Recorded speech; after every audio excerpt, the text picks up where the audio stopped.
only thought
yaphakama kuleli viki lekubo 33-32 lapha eMbabane ngabe eBig Band banjani nje kulishiselo ngakasifiso sakubukela mbukeli Himgweni. How are you this morning? Ngiphilile mfambeni ngiyaba wena ngiyabona nje ukuthi usanganiswa kunakushisa kwelanga unemanga ubuke nabo Black Friday ngiyaniva solo nje ngiyakhuluma nguyenza abamlonyeni lo Black Friday nosiphilile mfambeni singevanini ngalomuhle siyakuvuselana nawe kusekuseni ngemambala tingamashumi lamabili nakubili inyanga yelwedi nje sesikusela kancane ugoqoda umnyaka lungelele solo kunje siyakunanatela lokho lungelele ngisakuvusela nje ngalokukhethekile asivusele make Chaliyumba itolo ngisahamba lapha emvucukweni ngihlangana namake Chaliyumba uthi hey Mnguni angimaki make Chaliyumba hawo ngiyachawula phela simaswati siyahlonipha siyavuselana uthi ukhuluma singisi I'm a big fan of you and lungelele sihlale sivukanana ekuseni ngakho ke ngithi asimbusele ngalokukhethekile make Chaliyumba siyabonga kakhulu nje kuyasikhuthaza nathi njengoba kuphela kuvuka ekuseni akusini folelula kakhulu lungelele kuthi masita lana sithe kutawethola luhlelo lomnanzi bonkhosi nalomuhla lihlelo litaba mnanzi nangemambala sigathile ukuthi sichubeke na kokele besikukhulumisa itolo indzaba yema antimicrobial resistance leqhutshwa ke tiko leteklima libambisene neletempilo kanye neletemcebo aphansi nemandla bathi ke i-multi sectoral approach kubuka nje ukuthi emagciwane la gwamaka kuletinhlangothi letinzathu singakulungisa kanjani lokho ngoba kunemithelela lemibi ikakhulu empilweni tethu netimpilo temfuyo netemvelo nje siyafuna ke lamhla ukukhulumisa lohlangothi lwetemvelo kutabeke sina Limbo Dlamini uqhamuka itiko letemcebo aphansi nemandla kuchacha nje kabandi ekuthenini temvelo titheleleka kanjani tindzabeni kade emagciwane la gwamaka kona ukuthi ke kube sekusiphatha kanjani lokho sisive singacaphela kanjani njengoba ke sivile itolo kubetempilo ukuthi singathi khanza sigula lokucakile singasakhone ukuthi kulapheke lokho kugula kwemagciwane lokubese kuyasibamba sitayikhulumisa kabandi yalo nje nayigabanqa isithupha insimbi ekseni. Asike saphenze sibuke teteklima lomhla ekseni sikhuluma ngemncintiswano iWoman Farmer of the Year competition lowaphetha ivikini leliphelile lapho khona lohamba embili eluhlangothini labantu labadzala kwaba nguGugu Shongwe wakaManzini lolema debate kanti ke lohamba embili ehlangothini labantu labasha kwaba nguMakhosazana Mngomezulu. Namhla ke sitaphe sikhulumisana naPhindile Mkhonda wakadvokolwako lobe ngu number 2 yena kubantu labasha. She entered the competition with her piggery enterprise prize. Kanti she also does indigenous chickens, layers, goats and veggies. Sidaba sinayo lomhla ekseni kuva nje ukuthi ingabe yini lena le amenda wangenela tekulima. Siyakhuluma ukuthi umncintiswano Woman Farmer of the Year competition so ukhulile so lawaqala ngeminyaka wa 2007 bomakela abaningi nje lapha eveni bayawungenela kufaka khazi bona abamfla basha lekuhlangothile lungetiwe nje eminyakeni lemibala le yendlulile. Siyakhuluma ukuthi ke le competition lenkulu beyisevikini eliphelile lapho khona lo msebenzi wangenelwa na indvuna lentsha yelitiko letekulima. She'll be joining us at 7:30 lomhla ekseni. Kanti kumanje asibukele leti ihamba imbili kumaphephandzaba.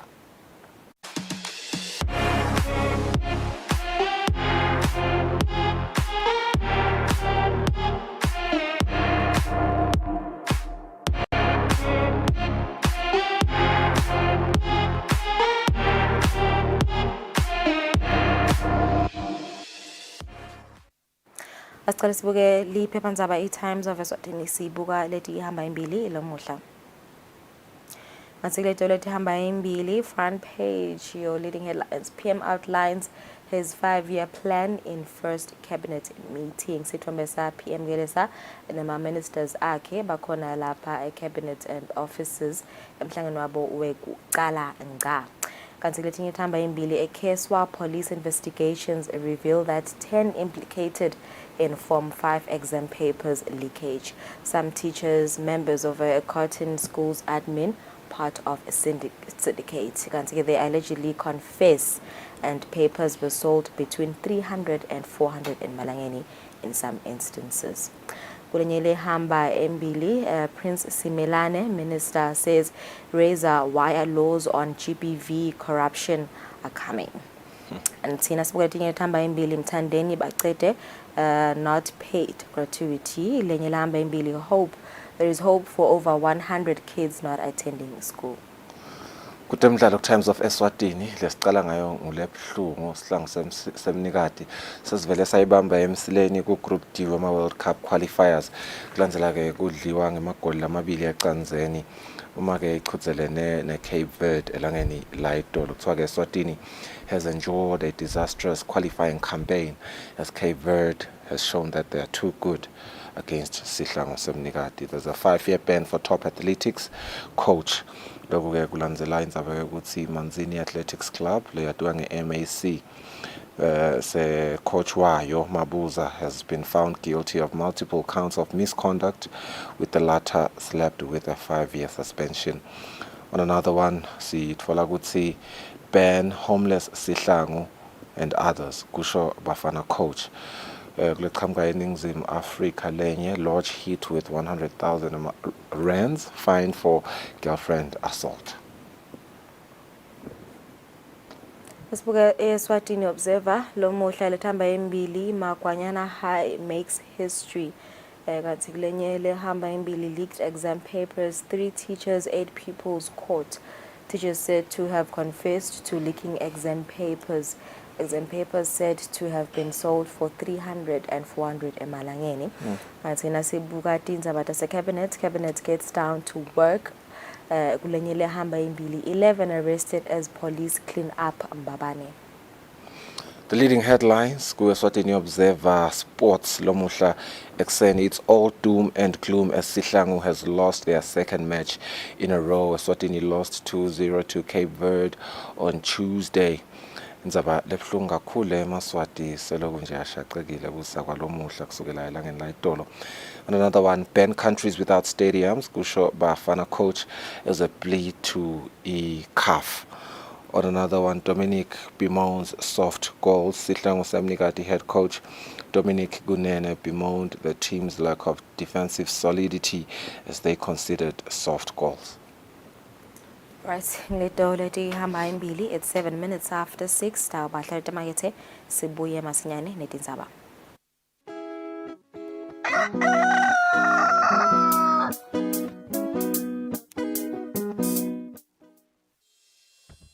Umsakazo wetithombe iEswatini TV utibophelele kuhlonipha nekulandzela umgomo wetekusakata loweluswe libandla letekuchumana eveni.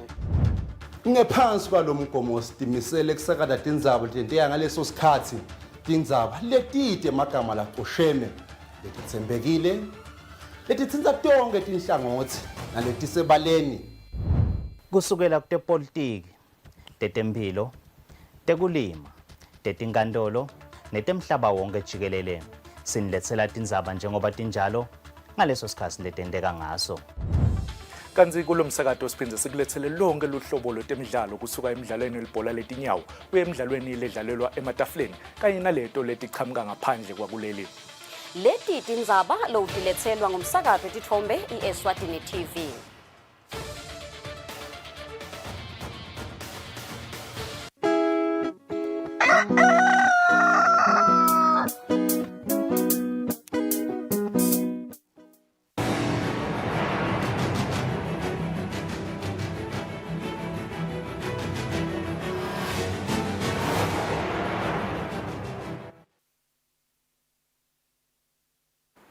Asiphinde sinimukele nathi tindzaba. Hulumende uyachubeka nekwenza isiqiniseko sokuthi isive siyakhona kubukela mabonakude kude sitawukhona kutfola lwati ngaloku ungathuthukisa timphilo taso. Lokhu kushiwo ngumabhalane lomkhulu etikuleta kwatisa phesheya Dube nakacocisana netinsathelite lomsakato kulandzela ukuthi umhlaba bowugubhala usuku lwamabonakude langeni layitolo. Kulandzela kwakhiwa kwesigubhu samabonakude kwekucala ngca ngeminyaka wa-1924 sakhiwa nguJohn Bird waseScotland, mhlabuhlangene wabe sewuthatha isinqumo sekuthi kugujwe elisuku lwamabonakude mhla tinge-21 enyangeni yeLweti njalo ngeminyaka. Mabhalane lomkhulu etiko letekwatisa nekuchumana phesheya Dube uchaza ngemisebenzi leseyendiwe nguhulumende kuqinisekisa ukuthi mabonakude uyachubeka nekuba lusito esiveni. Sase sesiphusha lwamthetho wethu waka broadcasting wetekusakata. Siyathokoza ke kakhulu ukuthi ingwenyama yasesiyasibusisela lo mthetho. Ezi siyakhala umthetho sithi asibone bonke kubulili kungaveli bobabe kuphela. Sithi ke bonke emaswati asiwabone ngeluthi lwawo. Labancane labadzala labanjani. Lelive lethu linetindzaba letinhle. Ngala kutekusakata ke letindzaba tiphinze tibe inkinga ngokuthi na ungale nje kwendzaba ungabe usakhona kuyithola itelevision. Sivele sikhulumisene netinsatheli talomsakato sichaza ngalesikutholako kumabonakude. Baya besingasisonke lesikhonile kuya kwesi-agenda le. Kepha lokwentekile besihlala si-updated ngazo. I think post nje tindzaba takaswazi TV, watch the news. I-TV iyafundzisa phinde i-TV iyona. Kuyangohlelo ebukela kuyena uhloseni. Dube uchubeke wathi nobe hulumende atimisele kangaka kufikisa sithombe samabonakude kuso sonke sive semaswati kusenetinsayeya tekwebiwa kwetintsambo telithusi kanye nesimo selitulu lelihle lita netiphepho letiphatamisa letakhiwo letihambisa sithombe samabonakude. Etindzabeni teSwatini TV kubika Mbongwa Dube naThemba Shabangu eMbabane.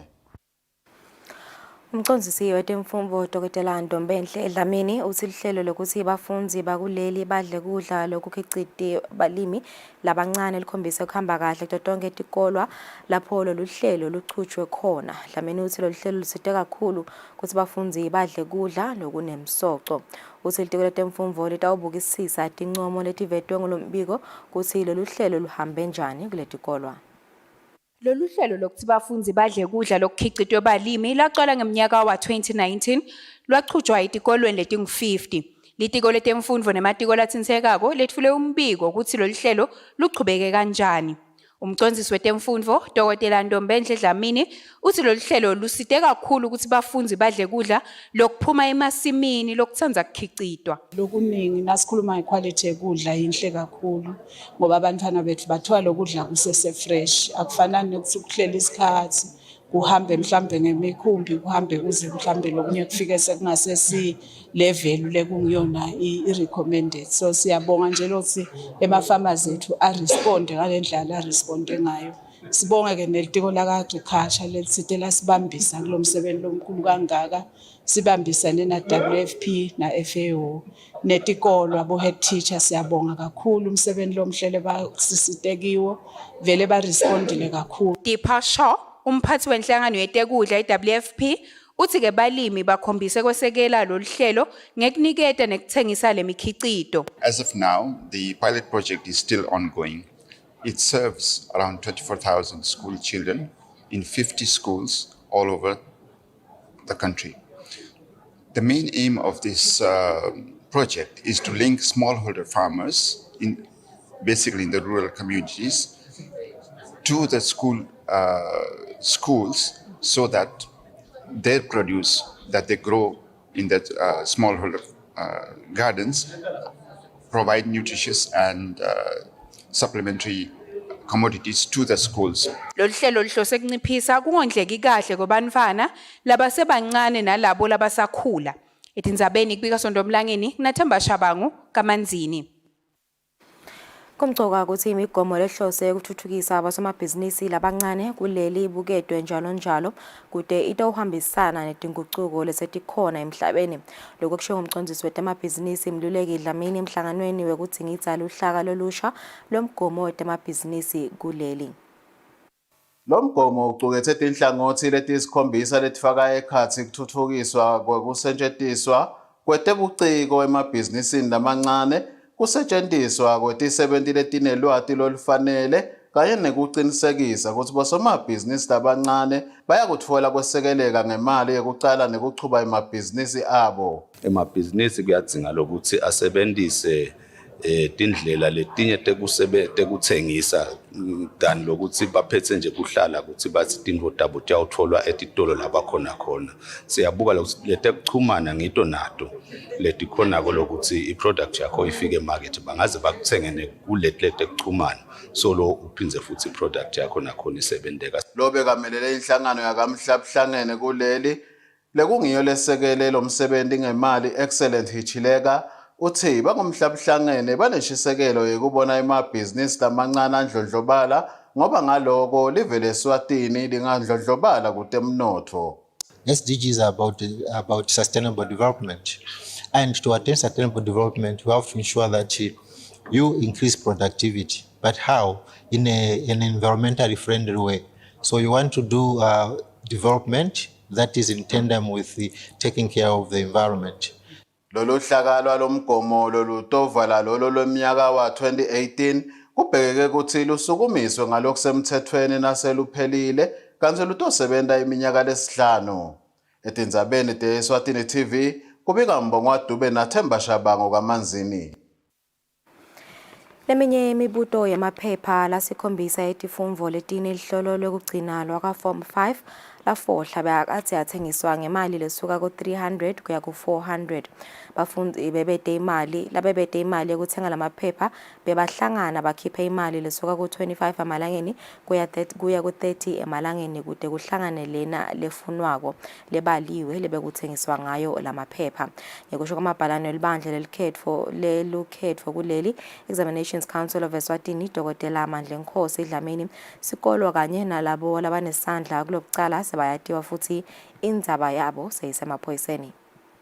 Libandla lihlolo kuleli Examinations Council of Eswatini lithi bathathu bothishela batsinzekako kulokucala bekufohla kwalamaphepha kanti basuka kulaba siphohlongo kuya kulaba 10 lebekade bawathengisa. Mabhalane welibandla lihlolo kuleli Dr. Amandla Nkosi Dlamini uthi lesikolo lesifohlisela amaphepha sesiyatiwa. Bebakopa lamakhwela lemibuto babhale phasi ngesandla babhale ephepheni base sebabhale ephepheni ke loyo kwenteke ngetechnology uthatha lamaphepha bese uyawaskena naso uskene usiyaliconvert le file lena iPDF file sebakusenda ngabo WhatsApp ke la kulabantu abesikolo ake bayasenda nakhona bebangasendeni noma bengibani bekwakuwa nje igroup sobe kunene uyakhona lokufuna ngoba kusuka nje kunebantu bakhona labantwana labanye bakhona bahamba lamkhathini kukhona lokudzinga kwamle khwale engakusita ngakho asifuni futhi ukuthi kwendeke kwenze kwendeke batakusha bekunene emaphoyisa siwathembile sesivulile icase yabo funa bangene ngaphakathi esitokisini kubonakala ukuthi umthetho uthini lokubhlungu ukuthi ke bagangise abantwana bekunene sikubambe sibe kahle lokuthi sithi lapha lomdzala abantu abadzala bebathatha lamaphepha base sebawathola amaphepha babone ukuthi ngeke ngikhone kufika kusikolo abantu bani ngoba angatiwa bangathi nalabantwana bese bathola komuntu lokhona la lesikolo lokumntwana esikolo lofuza lelo libanga lelo bese bathi ke bekunene nawu utothola lokuncane sihlephulelana. Lelibandla lihlolo kuleli lithi lokucayela phansi kubhalwa kwalamaphepha lasikhombisa kutawubita tigitsigitsi temalangeni lithi labafohlisela amaphepha bakhombe ukuthi bebadi ukuthi bentani njengaloku bakhombe ukuthi lokucala babente ngekuhleleka lesikolo lesitsinzekako sisengotini kungaphindze sivunyelwe ukuthi sibhalise lihlelo lekugcina kanti bafundzi labatotfolakala ukuthi bayatsinzeka kungenteka nawo banganiki imiphumela yohlolo etindzabeni kubika Fortune Dlangamandla nginampendulo kumbi sisezulwini. Live la Kangwane lisemkhankasweni wekucola indlela yekubika tindzaba letiphatselene nekugucugucuka kwesimo selitulu etivumelwaneni temhlaba ngekusho komxhumanisi wetinhlelo tegucugucuka kwesimo selitulu Minky Granwald lokutikhumbuta ngendlela yekubika kweleswatini kwendlalela umhlangano lomkhulu wekugucugucuka kwesimo selitulu kamhlaba lapho kutawubheka ukuthi live letfule loko lelikwentile mayelana nekulwa kanye nekumelana nalesimo. Sitobuka indzaba ukuthi singayakha kanjani isystem letasisita ukuthi sikhone ku-reporta noma kupota ku-UNFCCC kuloku sivumelwano live la Kangwane lesasenda ngetindzaba teka-climate change. So le project lesisebentako namuhla ligama layo i-Capacity Building Initiative on Enhanced Transparency. So le transparency yona ichamuka phasi kwe-agreement lesha lekuthiwa yi-Paris Agreement lefike 2015. So phasa article 13 wayo ezemave lasayinile savumelana kufanele ukuthi sikhone ku-reporta ukuthi live la Kangwane ngetindzaba tegucugucuka kwesimo selitulu nekuthi tintfuthu lesitikhokha tingakakanani nekuthi sibhekene njani nalesimo nekuthi imali esiyisebenzisako ngekubhekana nalesimo tingakanani. Le project itele lokho ukuthi itokhona kusihlangana sikhona kusebenzisana kanye hayi laba baka climate change kuphela kepha nalabanye labapotela even ema SDGs nabo Sendai framework. Lokhu kahle nje ihlelo lokuthi thine la Kangwane yini lemcoka kithi ngekumelana nalesimo segucugucuka kwesimo selitulu kanye nekuthi ngumaphi ema sectors la sitawehlisa khona letintfuthu. So ngaloko ke kufanele sati ke ukuthi sichuba njani sikhone lokukala ukuthi siyakhona yini lokuthi letimbo lesitawenda sitende ngesikhathi lekufanele ngoba phela si part of le global community. So funa sikhone ku tracker le project le progress ya le climate action. Lobuke lhovisi labahloli betekuhlandeka eshiselweni lakhe ihlatshwa ukuthi kumcoka ukuthi lapho kutawuhamba khona imandi lizinga lekuhlandeka libe ngulelisetulu. Hlatshwa kochaza kabanti ngelihlelo lekwakhiwa kwetindlu tangansense etindzaweni letahlukene eshiselweni. Umsebenzi wenkampani yeSwatini Water Services Corporation lohlose ukuthatha imandi yemkhondvo ayekalavumisa ufaka ekhatsi kwakhiwa kwetindlu tangansense letingetulu kwenkhulungwane etikomte emadolobha lamabili esifundzeni saseshiselweni kanye nasetinkhundleni letintsatfu. Lobuke lihhovisi lebahloli betemphilo eshiselweni lakhe ihlatshwako utsi kungunyalo basakhe emademo etindlu tangansense emangwaneni enhlangano nakahlatsi. Emanti ke ayahambisana nekuhlandeka, so kufanele ukuthi lapho kuhamba khona emanti kube khona kuhlandeke kuleyo ndzawo ngoba kuba useless kuba nemanti bese kuba bede kuhlandeka ngoba lawo manti ajike angcole noma aba ahlantwe kanjani la source la kasuka khona. Lena i-toilet is a dry toilet lekhona ukuthi usebenzise munye umgodi uthi ungagcwala bese kusetshenziswa lo munye umgodi bese kuyatritheka lo munye umgodi lobona.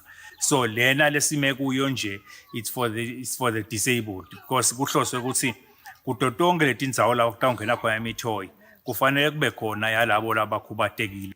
Bantfu labahlala emangwaneni enhlangano batsi besisikhulu sidzingo sokutfola lusito lwaloluhlobo. Itiko letempilo lisentele info lenhle enele hawukela abantu itolo nje bekunalomnye bhuta uhawukela lomthoyi wethu asibuta athi angawuthola kanjani. Akuyinto lenhle lo ngoba vele nabo labakhubatekile bayakhona kungena la.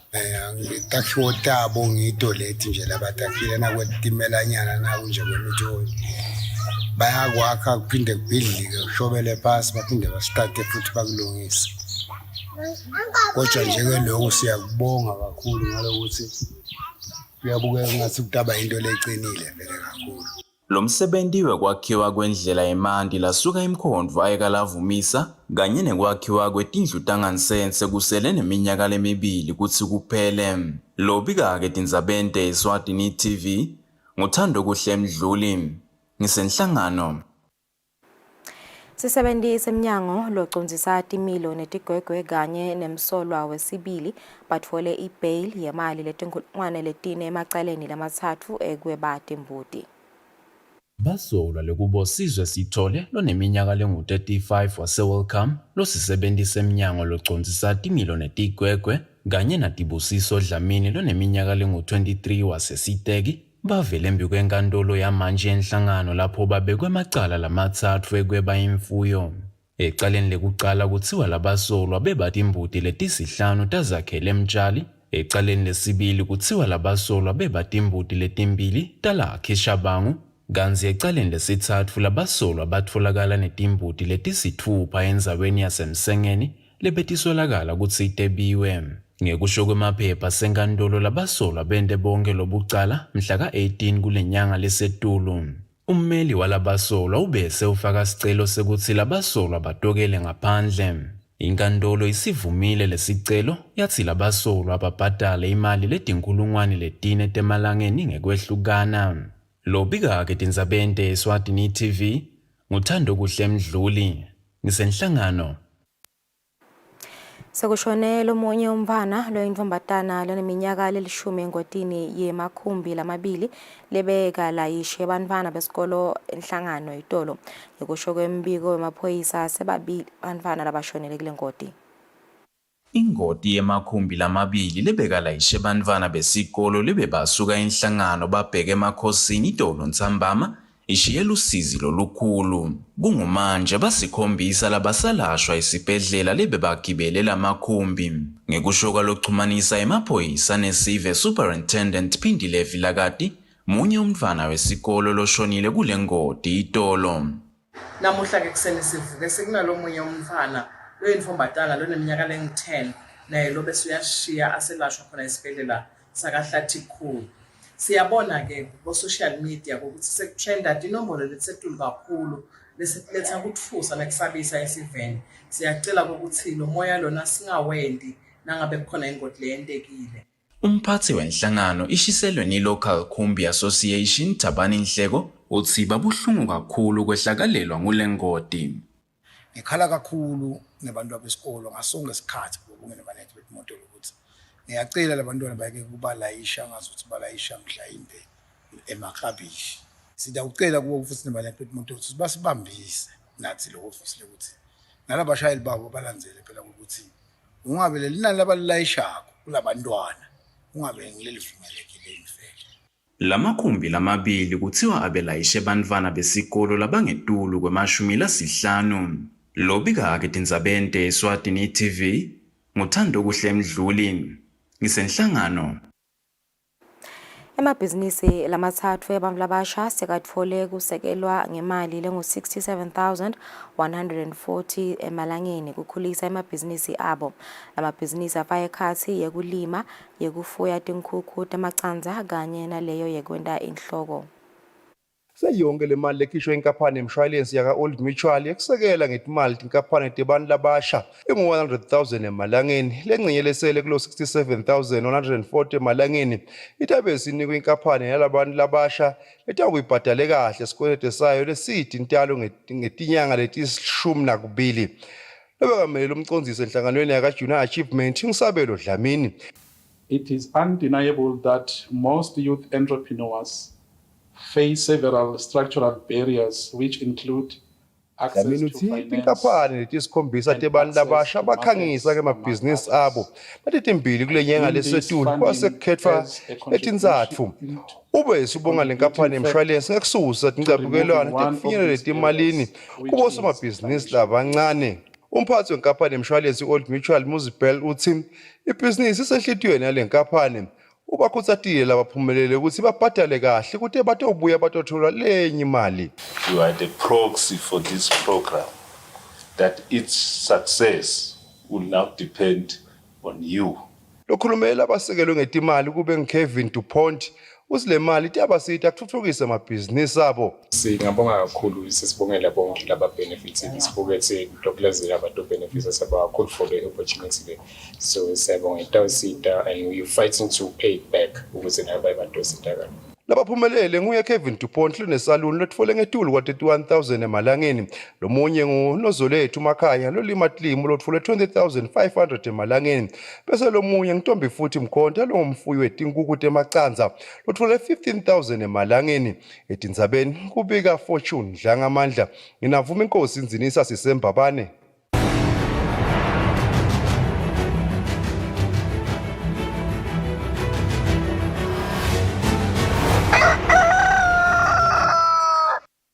Kutemidlalo sihlangu semnikati sikhale phansi emidlalweni waso wesibili wema-World Cup qualifiers yeminyaka wa-2026 ngesikhathi esitfolane itulu ne-Cape Verde enkundleni yaseMbombela ngemagoli lamabili ecanzeni. Lo mdlalo uphute kucala ngesizatfu selitulu.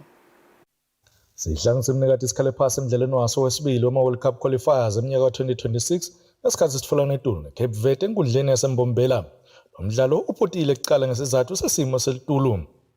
Esigabeni sekuqala iCape Verde ivele yakhomba kuba nemandla elithola ligoli ekuqala ngemuva komzuzu leli-16 umdlalo udlaliwe. Ibuyile iCape Verde yathola lesibili isigaba sekuqala yaphela ihamba embili ngamagoli amabili ecanzeni. Kude-ke lokushintshile esigabeni sesibili lapho khona umdlalo uphelile iCape Verde ihamba embili amagoli amabili ecanzeni. Lokhu kusho ukuthi isihlangu side liphuzu ngaphasi kwa-Group D lapho khona sikanye neCameroon, Mauritius, Angola, Libya kanye nayo iCape Verde. Umdlalo lolandzelako waso sihlangu ngaphasi kwa-Group D sitawuthola netulu ne-Angola ngenyanga yenhlaba eminyakeni lotako. Lobikela umsakati Eswatini TV kutemidlalo ngilinda Dlamini kanzombiko uhlanganiswa nguFabrice Msonera. Tithombe titholakala ka-FIFA Plus. Umqeqeshi welikhethelo lesive lemidlalo wekubhukusha Welcome Hlabathi uthi kungenela imidlalo yama-Zone 3 Ghana Championships evenile Rwanda kutawuba lithuba lelihle kuthi balungiselele imidlalo yama-2026 Youth Olympics letawubanjelwa eveni lase-Senegal. Hlabathi bekakhuluma ngesikhathi lelikhethelo lichubeka nemalungiselelo eKigali eRwanda. Vele Rwanda kubheka ukuthi lidlalise imidlalo yema-Zone 3 Swimming Championships eminyaka wa-2023 lapho khona emavela angu-12 kubheka ukuthi angenele lo mqhudelwano lufaka ikhathi livele Eswatini. Umqeqeshi welikhethelo lesive uchazile ukuthi livela kangwane libuke kwakha umlando lomusha kule midlalo. Hoping to do very well. We've prepared very well and we promise the nation that we will bring something back home. We will work hard and win medals. So this is a very good competition for these youngsters because we are building up to 2026 where we want them to we are on the road to 2026 preparing them for youth Olympic Games. So this is part of the preparation. It's exciting. We will see how it goes, but we're very confident we will do very well. Inhlambi letimbili takulele tingenelele imidlalo lokunguLuca Fraser kanye naKendra McNamara bathembise live kulimelela kahle kule midlalo. A really good experience. As Coach Welcome said, we might be going to the Youth Olympic Games in 2026 and it's preparing us mentally and physically. I'm here in Kigali, participating in Ghana Zone 3, and I'm very excited and hopefully I improve my times. Imidlalo itawuqala mhla ka-23 kuya kumhla ka-25 kule nyanga lesetulu eKigali, eRwanda. Bebiyela umsakati Eswatini TV temidlalo ngilinda Dlamini kanzombiko uhlanganiswa nguFabrice Msonera eMbabane. Anatote emidlalo siyadiphetha tindzaba tefuthi Eswati Star sasalikhefu sibe sichubeke nehlelo.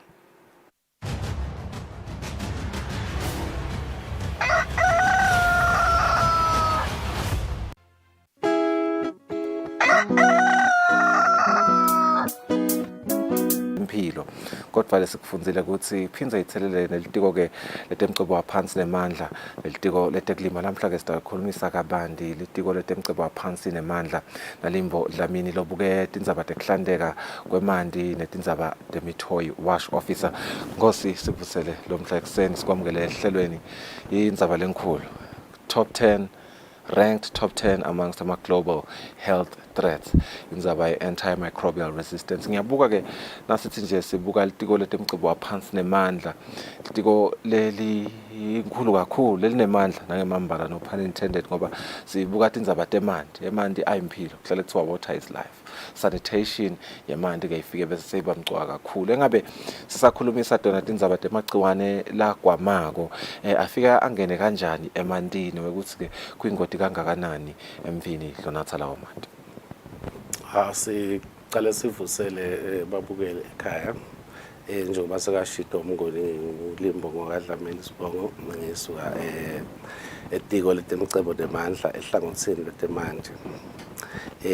Njengoba usho babe ukuthi is one of the sengile top 10 Nkosi ukuthi insayale enkulu kakhulu indzaba yokuthi i-coverage yemanti ethola kangwane isengafiki kule capacity lesingathi khona bantu bathola emanti lahlobile ngendlela lesingasho ukuthi ikahle noma ke iyasinetisa silive la kangwane. Umbuto wami nje ulandzelwa ukukhathateka lokukhulu uthi indzaba yokuthi ngeminyaka kufa abantu laba tinkulungwane letingemakhulu lasikhombisa 700,000.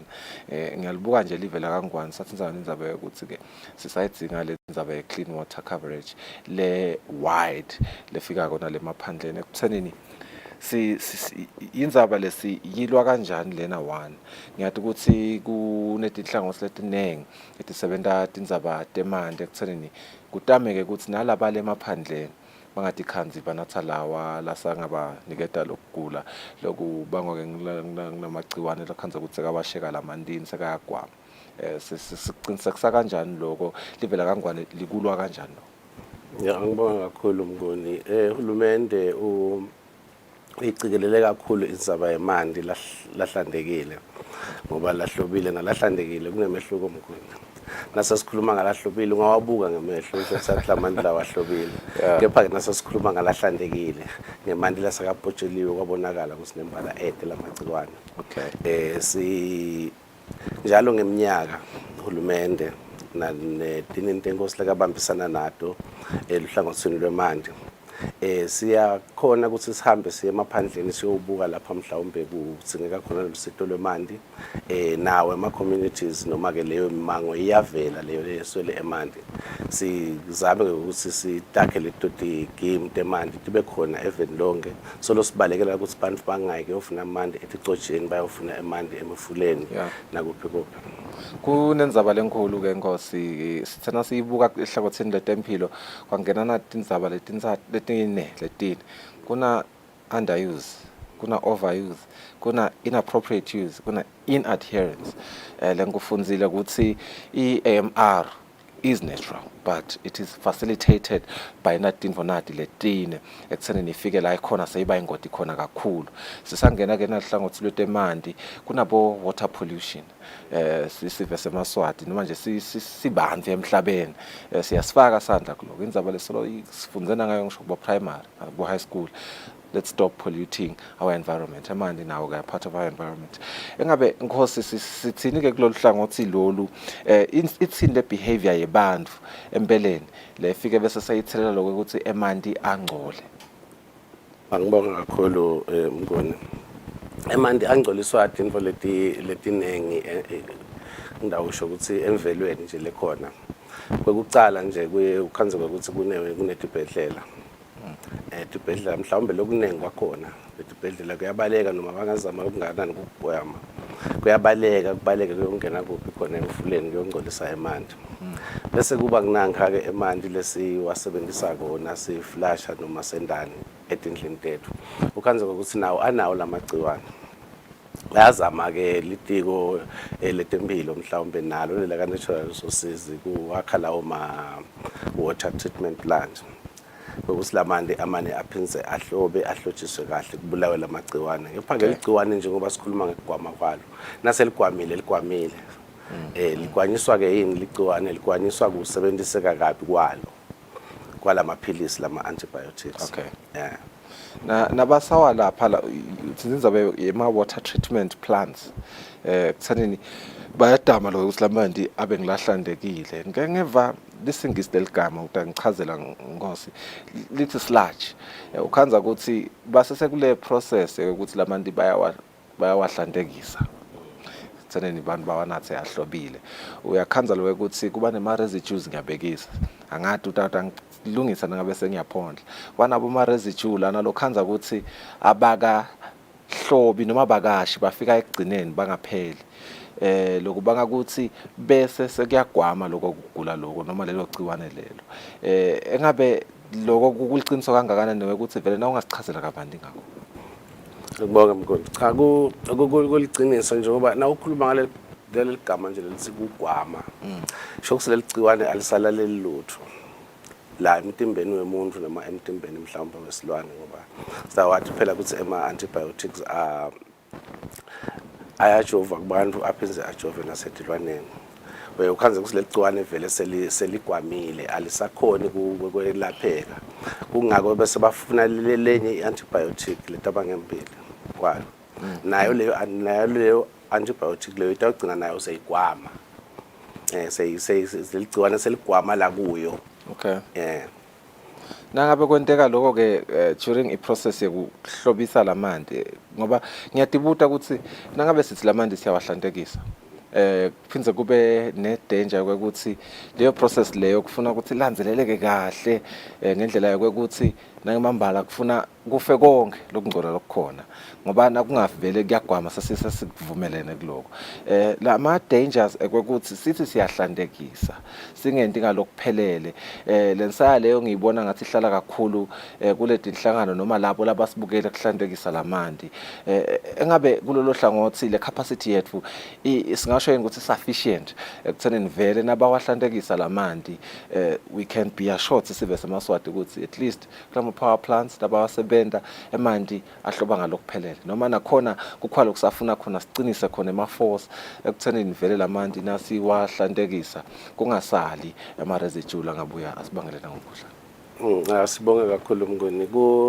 litiko lile laboratory la natural resources lekhona lebuketona letindzaba tekuhlandeka kwemanti so siye sithi ke nangabe mhlawumbe sebawahlobisile labo labawahlobisako lamanti bafuna kuphindze bawahlobise abe kahle bese siyabuyela siyoyitesta lamanti ukuthi vele ahlobile yini ukuthi angabuyela mhlawumbe ku circulation noma abuyele kulowo mfula lekabuyela kuwo kepha ke ngokuswelakala kwetinto mhlawumbe even la kangwane nema laboratories ethu asengafiki kuleli zinga lelo mhlawumbe lekufika akuhlole lokunye lokungeke kwabonakala lokungaba sekuba ingoti kumuntu kepha nje siyazama ukuthi emanti siwahlole siwahlola ngisho nasemfuleni sibuke ukuthi alungeleni ukuthi abantu mhlawumbe bangawanatha ngoba kukhona lokukhanza ukuthi ayanatheka lamanti leli gciwane lisengabi ngako bathi ke acceptable ngalesilungu kusemukeleka lokho kukhona la kufika khona ukhanza ukuthi akusemukeleki ngidawubekisa nje sinema industrial site la kumathapha siyehluleka kahle kwa monitor nemthetho bosengasivumeli kahle ukuthi ucine kakhulu ekumonitoring lawo ma industries ngoba whatever lama residues labawasebenzisa baphindze bathathe babuyisele khona le phasi emfuleni nasebawacitha sebakulahla ukhanze ukuthi sebakulahla lapha emfuleni bese kuba ingoti ke lokho esivende solesisebenzisa lamanti noma lesinatha lawo manti ngendasi netilwane lesinatha lawo manti ngendasi lokunye ke nathi ke sibantu ngawuthi human activity lokude nako lokuye kusibangele ukungcola emandini nangakubuke nje ubukela kubomathapha ubuke indlela lokungcole ngayo lemvelo ngoba kwangcola lemvelo ngilemvelo lokufuna sicale ngayo siyihlobisa kwangcola lemvelo vele sitawuhamba sibe sitawuchubeka sibe nalo leligciwane lelitawugwama Nkosi ngiwela ukuthi une history ka animal husbandry le rich ngikhumbula ke nakubhedwe kumkhuhlane iCovid-19 yes sithe sakhathathwa kulowo mkhuhlane loyo belitiko letemcebo phansi nemandla nebelitiko la agriculture bebane kukhathateka nanabo ngoba kuphinze kwakhulana kulabathi ngama-zoonotic diseases ngaleso sikhathi leso. Siyathi ke ukuthi as ama-antibiotics are more frequently used ku-animal husbandry, le resistance bese develop rapidly and spread through the environment in the shape of unmetabolized antibiotics. Esingisi lesiningi lesingethemba ngosuthi nasayibeka wena i-Eswatini kakhudlwana. Engabe lenzaba yawo lama-zoonotic diseases, particularly because COVID-19 sesingasho ukuthi beyingemuva, it's still recent, but I believe we are still suffering noma ke fighting na trauma lesishiye nayo nama ripple effects labe sabakhona kunama-zoonotic diseases. Engabe le mithelela leyo ibe mikhulu kangakanani eVendangwane ngoba I understand it was a global thing. Ngabe la Vendangwane kusithelele kangakanani lokho ukuthi sisaqhubeka silwa nako sihamba kangakanani? Bokhulubela kule COVID-19 noma lama-zoonotic diseases. Yes, ama-zoonotic diseases itifo letihlasela umuntu liphinde lihlasele isilwane. Angeke nganzeke kakhulu ngalapho ngoba ngiyacabanga ukuthi litiko letekulima litawuvele lichaze kahle kusasa i-Department of Veterinary Services ukuchaza ukuthi yini umthelelo. Lengingakusho nje kwanyalo ukuthi umhlaba ukubonile konke lokho ukuthi thina sisuke sibuke abantu nebatilwane babuke tilwane. Sathi ke asale sibuyanza wonke center le one health approach. Sitokhona lokho ukuthi silwe nawo nalamagciwane lawo. Okay, cha ubekeva ngabe nje Nkosi lokufike bese kuba mgcwa kakhulu ukuthi nisenda lama awareness programs, because this is an awareness program, and I understand ukuthi lamuhla kuyashuqa empela nje matter of a few minutes utabe kucala umshuqo khona la eMbabane wayo le awareness yema antimicrobial resistance. Ngisayifuqa le awareness, yes, niyasifundisa ngako lokugwama kwalamagciwane emhandini etilwaneni ekuthenini kufuna sikucaphele kanjani. Ngifuna lokuva ukuthi engabe ikakhulu lamandini sithi lesive semaswati ikakhulu lesilema-phandleni lesikhanza siphoceleleke ukuthi ngenzaba ukuthi side lawa empompi nasale emfuleni singawatreat-a njani lamanti ethu noma ngoba phela nasithi sekugwamile ngiyabona nje nalokutreat-a ngathi kuyadula nangabe kusese-possible angathi sese-possible ncenye singaqala kuthenini ngagwama lamagciwane ku-treat-a lamanti kusese-possible. That's the first one. If so sile makhaya uma ngabe sikha lamanti lemfuleni, what measures can we take ekuthenini lamanti ethu siyawahlantekisa singawadli? Ngibonga mnguni kulukhunyana kakhulu ngalapho kepha nje nasiyofaka emanti selitiko kuleyo naleyo nzawo siye sicale siwuhlole lo mfula ukuthi vele yini lekhona lamandini lengabangela ukuthi abantu baguliswe kulamani. Dinengeke into lethi ngaba khona emandini kungaba nema-fluorides kube nakwabo manyolo yakubona kanga ukuthi siyalima bonke into lethu lapho manyolo kungena le ekhathi nsimeni nasedilwaneni mhlawumbe tibaya kuyakhuphuka imicuba yongena ekhathi emandini. Siye sibese siyabuka ukuthi uqale lana lesikutholile nasiwathesta lamanti ekucaleni sikhanze naku nanaku nguphi lokutawukhona kusuka kutawusuka kangakanani vele kwaze kwagcina kwaya embili kwakhanza sileli gciwane strong kakhulu sekutawufuneka ema-chemicals noma leyo mithi leseyitawusidulela sive semaswati ukuthi sekhona kulapha lamanti siphinze siwadle. Siye bese siyabaleka ke lapho-ke siyabalekela leso mfula loyo sesiyofuna emanti aphasi sawusiphecelede i-ground water lokho ngiyona mhlawumbe nayo kepha siyayihlola ukuthi iphephe kangakanani ukuthi labantu bangayinatha. Kepha-ke esikhathini esiningi lamanti lesiwagubha phasi njengoba tikimti ethu cishe tonke letikhona sisebenzisa emanti egubha phasi alachamuka phasi sivele siyawabalekela lawa amanti emfula.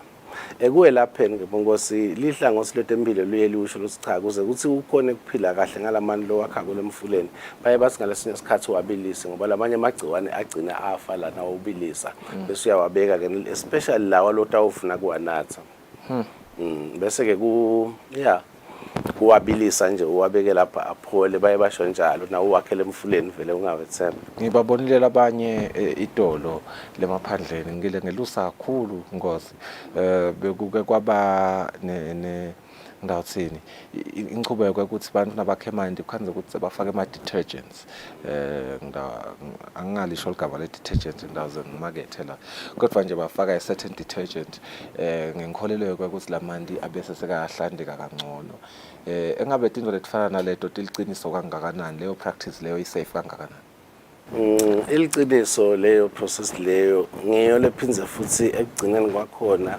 isibangelo lokwama kwawo nalamagciwane lamandini ngoba bayasebenzisa nje abakhona ukukala ngoba kufuneka ukuthi ube nalo lwathi ukuthi nangina 5000 liters noma ngina 20 liters ngibekezi leyo detergents lengifaka kufuna ngiyifaka kangakanani wayifaka kancane uphinze ubange leligciwane ulinike amandla ukuthi kuchubeke le empilo ubungoti lobukhulu lokho kumcwa kakhulu ukuthi nangabe uyothenga leyo nje detergent lofuna kuyifaka lapha eMandini ubathinze laba labadiko ngalamandi sinawe ema laboratory batakushela ukuthi nangabe uphethe umgcoma wakho lona 25 wemalitha uphethe na detergent nayo lofuna kuyithela lapha batakushela ukuthi utawufaka isikali singakanani uphinze lawo mandi lawo ukhona kuwadla emva kwesikhathi singakanani sofakele lo muthi lo ufakile sisayibukile ke le global threat ngoba sisabuka netinombolo lethi singasho ukuthi tibuka liso lemhlaba wonke 700,000 people dying every year due to antimicrobial resistance kugwama kwamagciwane engabe lapha evenda kangwane particularly ehlangothini lweMandi we've all agreed ukuthi yes emaphandleni eMandi icoverage yawo ayisengafika ezingeni lapho khona singathi siyajabula khona engabe lokugwama kwalamagciwane sekufike vele ezingeni lesingasho ukuthi vele we should be scared such that our precautions kufuna besetulu kakhulu ngidibuta ngoba siyasibuke nje nakuchathaniswe map ekuthenini kunelive ngidawubekisa i-consumption ye-alcohol khanze ukuthi there's a certain country lelihamba embili engabe thine la ka-AMR si ranked kuphi kuthuka kwethu kufuna kube ngakanani ngakusho nje ukuthi yebo kona sisetulu ngikubuka kwakugwama kweligciwane even la kangwane kepha ke mhlawumbe singephasi kulamanye emave lamanengi live la kangwane liyezama impela kakhulu kugwema lokho enike litiko letempilo lengilona lihamba embili ekwendeni letinfo leti libambisene nalo litiko la agriculture netiko la lokhuza la agriculture ne health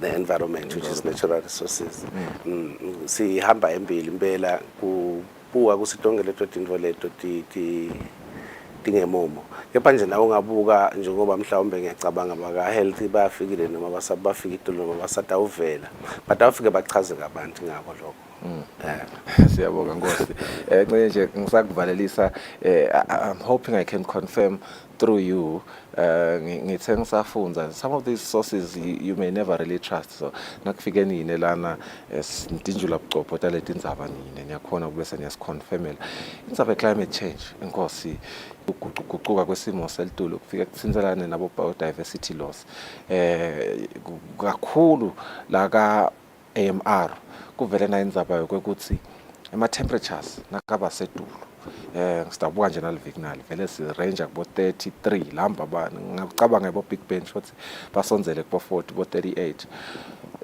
the high temperatures they facilitate indzaba yalamagciwane in the environment bese kuba ne biodiversity ma-rich soils but they are home for biodiversity and that they are home for microbial diversity le mihlabathi yethu nayichubekile imala kuba nemngoti lobuningi lobubakhona la engabe are these two threats tinvo longathi confirma nokuthi vele ama practices ethu ke silivela kangwane nje maybe nje kusishiyana leyo ngcingwane ekuthenini singenda kanjani ekuthenini lokhu ngithulo kungasingathi khanda ukuthi sekuba exacerbated indzaba ye-climate change mkhuni is a cross-cutting issue indzaba le lengena kuto tonke tinhlangothi tempilo lokusikhona njengoba ubala nje ukuthi emagciwane nakunyuka le temperature ngilapho akhona kumultiplier khona kakhulu even on the soil lomhlaba wona losuvunzile ngoba uhlala uwarm so kuba indzawo yawo lamagciwane ukuthi akhona lokumultiplier engeteke kakhulu especially emateteni nje utawukhanza ukuthi kulawo manje lesithi nalapha emateteni utawukhanza ukuthi maningi kakhulu mhlawumbe lamagciwane lakhona lapha emateteni lengingakusho mhlawumbe sive nje kusho ukuthi asisibambise sisalwa nekugwama kwaleli gciwane le-antimicrobial resistant lisibambise kuto tonke indlela sibambise ngenzaba ye-sanitation lokusho ukuthi ngemithoyi bangemandi lahlantekile kube ngemithoyi bese kuba kuhlandeka nje kwenzawo ne-environment ngoba sitabe sicala emanga nasingathi sitawushiya i-environment ngemuva sigijimise lapha esibhedlela la kufuna sicale khona kufuna sibukele kule cause ngoba tonke le tinto tendeka kuphi le ku-environment then natendeka le ku-environment bese tiyangena ke kumuntu tiyangena esilwaneni nakuhlobe kahle le environment sinema mithoyi lehlobile sinathe amanti lahlantekile nathi sihlandekile kutawuncipha kakhulu lokhu kwanza kwaleli nakuzana lokugwama kwaleli gciwane. Ngosibonga kakhulu isikhathi sakho lo mhla ekuseni kude lengangikeda sawubese nje sawukusho konke bonke sasibahlole etmarket sitawubuya sichubeke nehlelo.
We at Eswatini Television Authority are committed to observing the Eswatini Communication Commission's Broadcasting Code of Conduct.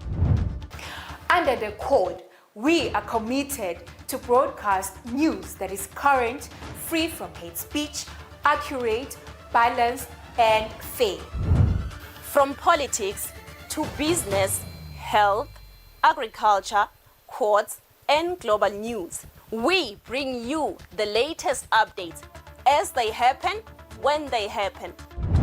We cover all the sporting codes from the football pitch to the chessboards. This is Eswatini TV News.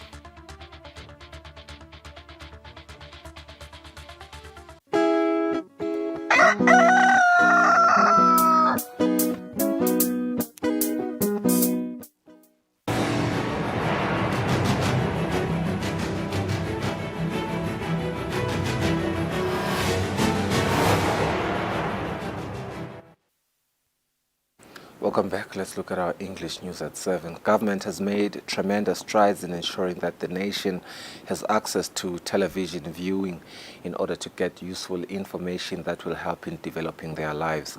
This was said by the Principal Secretary in the Ministry of Information, Communication and Technology, Pesheya Dube, in an interview with Eswatini TV following that the world commemorated TV Day on November 21st.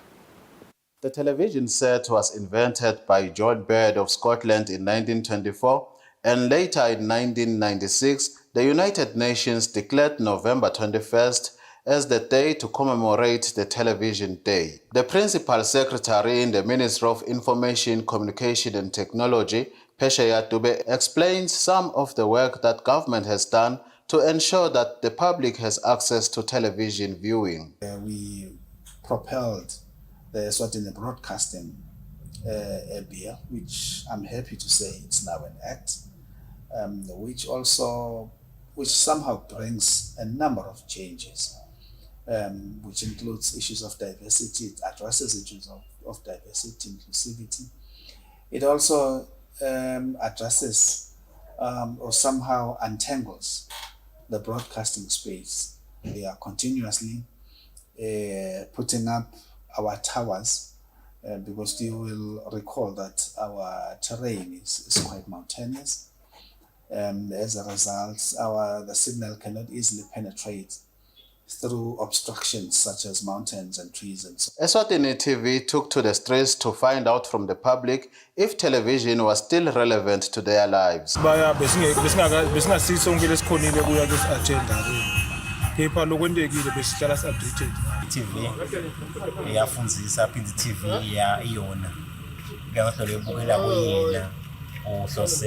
Dubefeda says that in as much as government is fully committed to ensure that the public has access to television viewing, there are some challenges which are brought about by the theft of copper wire and unpredictable weather conditions which leave the broadcasting infrastructure damaged. Reporting for Eswatini TV, I'm Mbongwa Dube with Themba Shabango in Babane.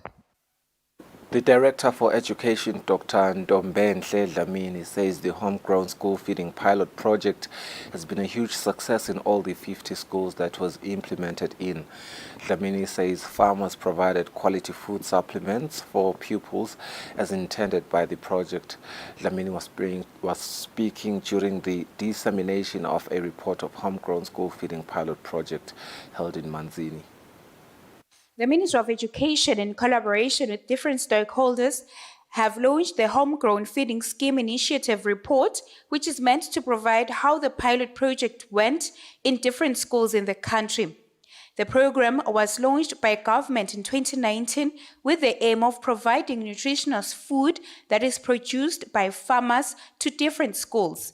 The Director for Education, Dr. Ndombenhle Dlamini, says the report shows that the project was successfully implemented, although there are areas that need to be looked into, especially the recommendations that the report has highlighted.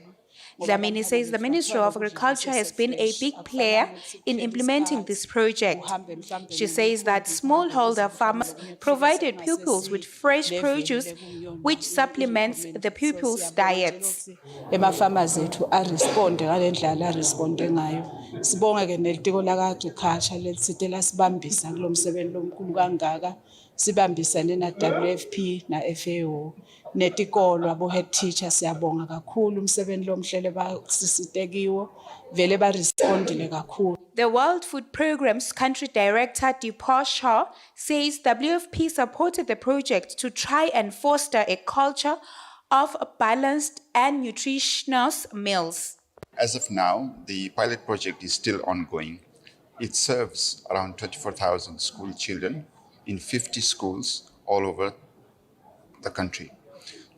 The main aim of this project is to link smallholder farmers, basically in the rural communities, to the schools so that their produce that they grow in that smallholder gardens provide nutritious and supplementary commodities to the schools.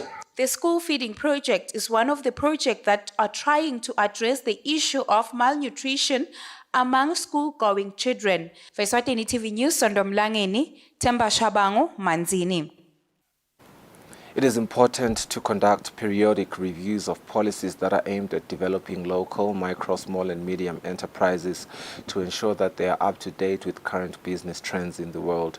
This was said by the Director of MSME in the Ministry of Commerce, Mluleki Dlamini, during a validation meeting for the National MSME Policy, which was held at the George Hotel in Manzini. The policy that is being validated has 7 pillars which include infrastructure and technology, human capital and management, and finance. We've seen that Now we need to interface IT with business. So that is why we then included information technology as one of the pillars that businesses need to embrace, like issues of e-marketing and also ensuring that your products are no longer physically sold in your shop or in your location, but now they can be available in virtual platforms, which can then be sold even outside the country. Excellent Hichileka, who represented the United Nations in the validation meeting, says the UN supported this initiative financially to ensure that small businesses develop, which will then contribute to the growth of the country's economy. SDGs are about sustainable development. And to attain sustainable development, we have to ensure that you increase productivity. But how? In an environmentally friendly way. So you want to do development that is in tandem with the taking care of the environment. The policy will be in place for a period of 5 years, ending in 2028. Reporting for Eswatini TV News, I'm Mbongwa Dube with Themba Shabango in Manzini. The leaked 7 components of the EGCSE papers were sold starting from 300 emalangeni to 400 emalangeni. Learners who could not afford the aforementioned amount formed groups and contributed varying amounts of 25 emalangeni to 30 emalangeni to get a hold of examination information. According to the Examinations Council of Eswatini Registrar Dr. Mandlenkosi Dlamini, the culprits in this are known and the matter is being finalized by the Royal Eswatini Police Service. The Examinations Council of Eswatini says 3 teachers are involved in the leaking of the papers, while there were 8 to 10 people who were distributing the papers. The Council Registrar Dr. Mandlenkosi Dlamini says the name of the school that leaked the papers is known. Teachers in the integrated center then copied the examination questions or topics, they scribed them on a piece of paper. Then this information was sent to a person was referred to as the distributor, whose role was to combine and type the examination questions and topics. Then the typed questions were then served on a PDF file. And then these files were then distributed to agents in the examination centers in all the 4 regions of the country. These agents here, of course, they were promised different amounts of money. Some of these agents were candidates, being students, and others were just adults. The so-called agents then were clear on their mandate, as they only sold the questions or topics to peers who were willing to pay. That means if you didn't have any money, there was no way to be given the information. Now, candidates were not forthcoming with the payment, were denied any chance then to have access to this information.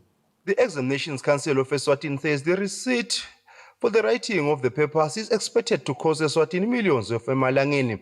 The council says investigations unearthed that those behind the leaking of the papers knew what they were doing as they operated as a syndicate. The school that is accused for leaking the papers stands to be revoked as an examination center, while learners who were also involved may be disqualified. For Eswatini TV News, Fortune Dlangamandla, Winpendulo Gumbi, Ezulwini. The Kingdom of Eswatini is working on being well positioned in issues of transparency reporting on climate change when reporting to the global organizations. That's according to the climate change coordinator Minky Cronwell, who says the country needs to be in a better position to provide all the programs that are put in place that are meant to mitigate issues of climate change. To develop a system that would enable the country to report on climate action as it pertains to mitigation actions, your adaptation actions, your finance flows, and also the support needed to support climate action in the country. So the project that we are currently implementing and introducing to the stakeholders in the meeting inside is basically trying to strengthen the institutional capacity to meet the enhanced the enhanced transparency framework as articulated in Article 13 of the Paris Agreement. So what is critical for the country with this project is to actually enable the country to build the institutional capacity and longevity for us to report on climate action, but also to build the technical capacity for our national stakeholders who are actually implementing and collecting the information on climate action to allow us not only to report to the UNFCCC and the Paris Agreement, but also to inform our policies and strategy from an evidence-based perspective.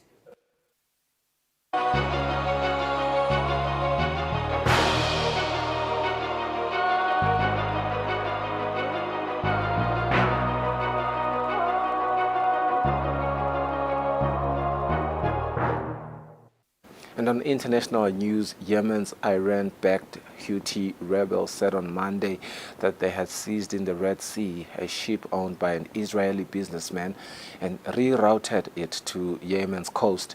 The vessel is operated by a Japanese firm, prompting Tokyo to intervene and directly approach the rebels. The announcement came days after the rebel group threatened to target Israeli vessels in the waterway over Israel's war with Hamas in the Gaza Strip. On these propaganda images, dozens of heavily armed men drop from a helicopter onto a moving cargo ship. The footage, which was released by Yemen's Houthi rebels, shows the group holding crew members at gunpoint as it seizes control of the vessel before hoisting the Palestinian and Yemeni flags. The Houthis said the capture of the Galaxy leader, which they claim is owned by an Israeli businessman, was in retaliation to the war in Gaza. We urge all countries whose nationals operate in the Red Sea to refrain from any work or activity with Israeli ships or ships owned by Israelis. The Galaxy leader is British-owned and Japanese-operated, but shipping databases link it to Raycar carriers, a group founded by Abraham Ungar, one of the richest men in Israel. It was reportedly brought to Yemen's Hodeidah port area following its capture. The attack, which took part in the Red Sea's Bab al-Mandab Strait, one of the world's busiest shipping lanes, has fueled concerns of disruptions to international trade as armed groups seek to retaliate against Israel. The Iran-aligned Houthis have declared themselves part of an axis of resistance that also includes the Lebanese Hezbollah and have warned of more attacks against Israeli ships. The group has already launched several missile and drone attacks against Israel since the start of its war against Hamas. Relatives of some of the 250 people held by Hamas in Gaza urged far-right Israeli lawmakers on Monday not to pursue proposed capital punishment for captured Palestinian militants, saying that even talk of doing so might endanger the hostages. A number of suspected gunmen were detained after members of the armed Islamist faction breached the Gaza Strip border on October 7 and went on the rampage, killing over 1,200 people and kidnapping others, Israel members said. The statement from Hamas chief Ismail Haniyeh that a deal is closer than ever brings some hope to hostages' families. On Monday, they continued their struggle, meeting with government officials, some voicing concern about the Israeli cabinet's priorities. What we've heard is that taking down Hamas and bringing the hostages are as important, are equally important. This is incredibly disappointing because I feel that at this point, when we know that taking down Hamas, we keep hearing from them, is going to take months or years, and it's going to take a long time. On the other hand, the other objective is time sensitive. People are dying. Hours earlier, several families begged far-right lawmakers to drop a debate on the death penalty for terrorists. I think the death penalty is a must, so that events such as the one we've had will not repeat themselves in the future. But the families said the debate could endanger the lives of their loved ones. All that comes out of this house is heard over on the other side. If, God forbid, the crazy, Nazis, psychopaths, everything you say about them will use it against the hostages to harm them. Their blood will be on your hands, and yours, and all of you. According to media reports, a deal mediated by Qatar over the release of some 50 hostages, maybe more, would include several days of ceasefire, the entry of more humanitarian aid, including fuel, and the release of dozens of Palestinian prisoners held in Israel, mainly minors and women. On Monday, Qatar and U.S. President Joe Biden confirmed a deal is in the cards. Ukrainian President Volodymyr Zelensky has called the huge pro-democracy protests that toppled a Russian-backed leader in Kyiv 10 years ago the country's first victory in its war with Russia. We take a look back at the Maidan Revolution, which changed the course of Ukraine's history. Here's a look. A solemn ceremony to mark Ukraine's Day of Dignity and Freedom, commemorating two pro-Western and pro-democracy revolutions in 2004 and 2014. A decade ago, mass protests toppled Ukraine's Moscow-backed president and set Kyiv on a pro-Western course. President Volodymyr Zelensky paid his respects to the scores of protesters who lost their lives. He says the pro-EU protest movement then marked the first victory of the war with Russia. EU membership, he says, will happen. Our candidate status and further accession negotiations should certainly result in Ukraine's full membership in the EU. And we're doing all this despite the war, when our people are defending themselves and Europe right now. In a show of support, EU chief Charles Michel made an unannounced visit to Ukraine. He said on X, formerly Twitter, that it was good to be back in Kyiv among friends. Kyiv is hoping EU leaders in the coming weeks will agree to launch the formal negotiations for Ukraine to join the EU. Charles Michel's visit follows one by Lloyd Austin on Monday, in which the U.S. Defense Secretary announced Washington would be sending an additional $100 million in weapons. The visits come as Zelensky has raised concerns over the conflict between Israel and Hamas, drawing international attention away from the situation in Ukraine. There is no sign of any easing of the conflict. In Moscow, one senior diplomat said the Kremlin cannot coexist with the government in Kyiv. He said the West will eventually lose interest in Ukraine. 41 Indian workers trapped in a collapsed road tunnel for 10 days were seen alive on camera on Tuesday for the first time, looking exhausted and anxious as rescuers attempted to create new passageways to free them. Here's a look.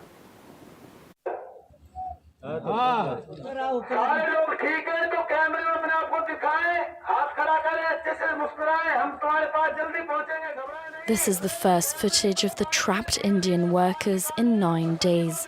Rescuers pushed a camera through a pipe that was being used to supply the workers and filmed the 41 men trapped, still wearing their helmets and appearing relatively calm. The men had been working on a 4.5-kilometer tunnel in the mountainous region of Uttarakhand when a landslide caused a part of the tunnel to collapse, trapping them. The workers are being fed oxygen, water and medicine through a small pipe and are communicating with rescuers using walkie-talkies. On Tuesday, the first hot meals consisting of rice and lentils were pushed through the rubble in another tube 15 centimeters wide.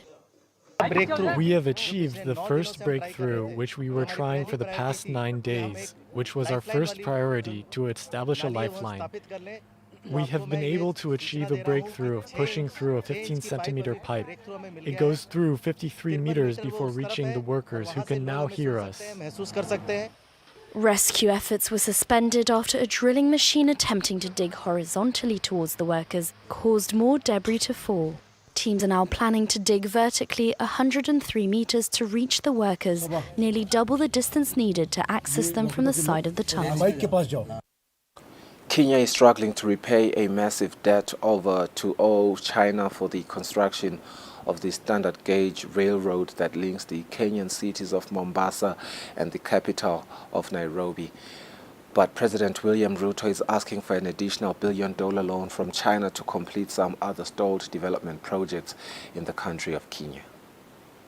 We must admit, honorable members, that as a country, we had been living large and way beyond our means. President William Ruto, who has been a vocal critic of former President Uhuru Kenyatta's policy of borrowing money from China, appears to have changed his position as he looks for money to finance Kenya's development projects.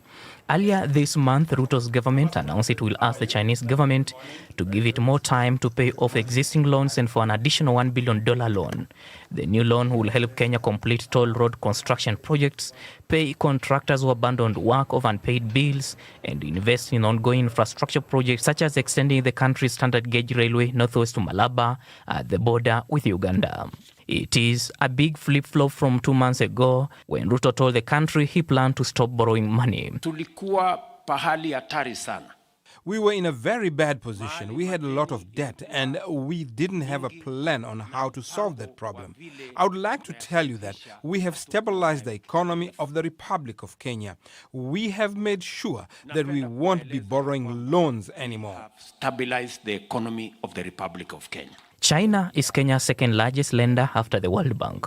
During Kenyatta's presidency, Kenya took out $8 billion in Chinese-backed loans to finance the initial construction of the 480-kilometer standard gauge railway from the port city of Mombasa to the nation's capital, Nairobi, and the construction of a major Kenya highway.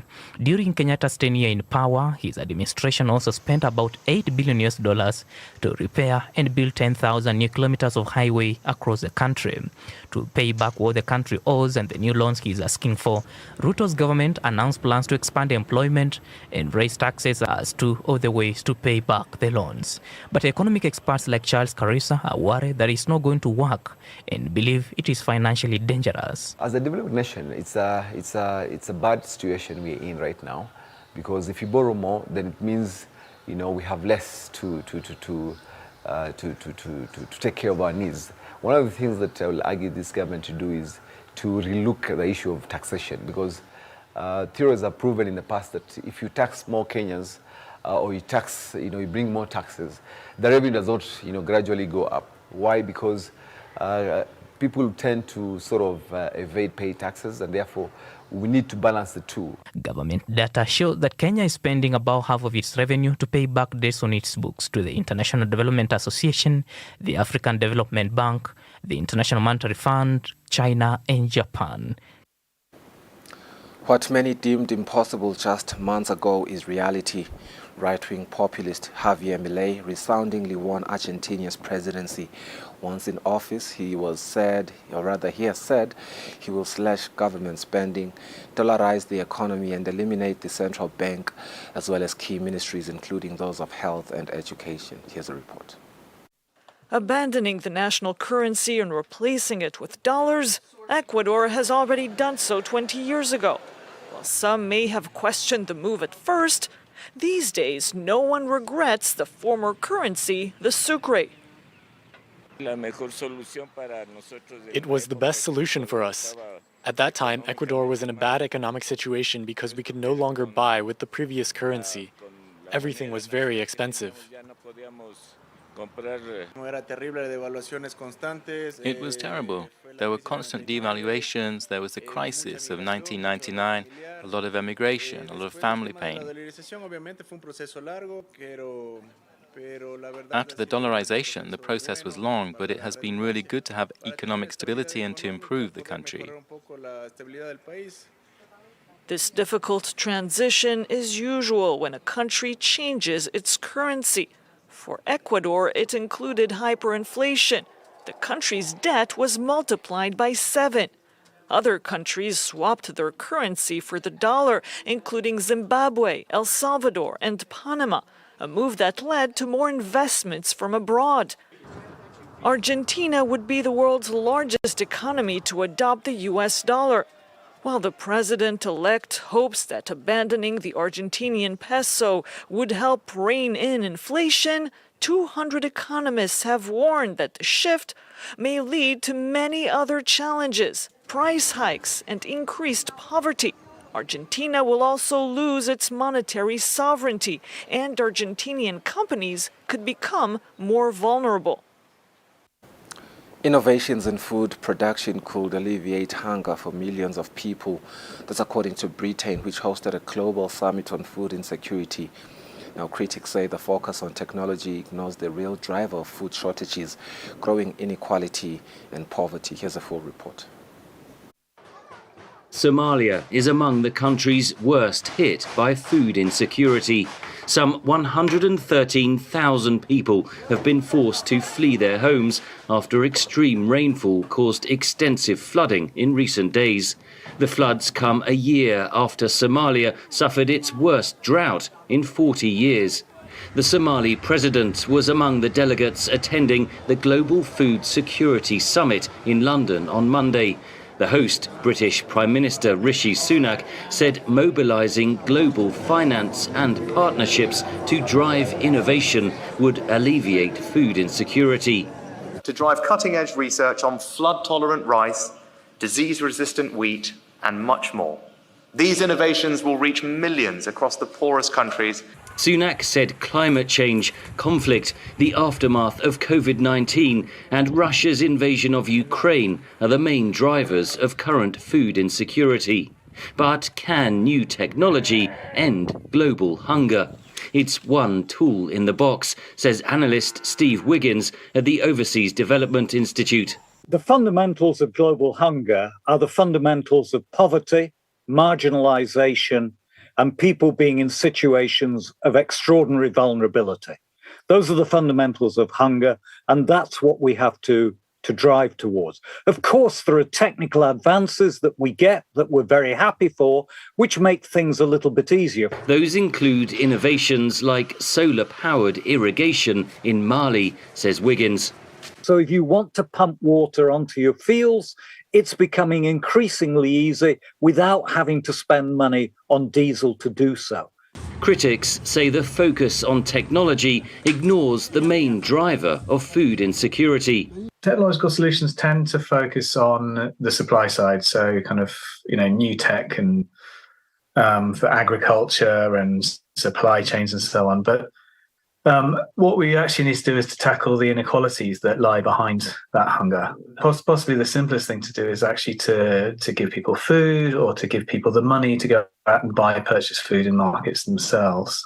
Outside the summit, pro-Palestinian protesters highlighted the growing humanitarian crisis in the war-torn Gaza Strip. The United Nations has warned that food and water supplies are running perilously low as Israel continues to restrict aid shipments into the territory following the October 7th attack by Hamas militants. Eswatini, you have been marked for a great encounter with God. Bishop C.B. Matondo invites you to come and experience a fresh touch of the Lord as you get equipped to move in miracles, signs and wonders. When God is trying to show you what is about to happen, it's because God loves you. Receive your prophecy. I see a name written. I don't know how to pronounce that, but it's like Mavuso. Yes, I'm Mavuso. Receive your healing. I am not coming alone. I am bringing my prophetic healing bed. Receive your deliverance at the Eswatini Higher Life Conference on Friday the 1st of December and Sunday the 3rd of December at Hall number 1 Mavuso Trade Center in Manzini. Whatever it is that is disturbing you, this is the time that you come. The time is now. Now.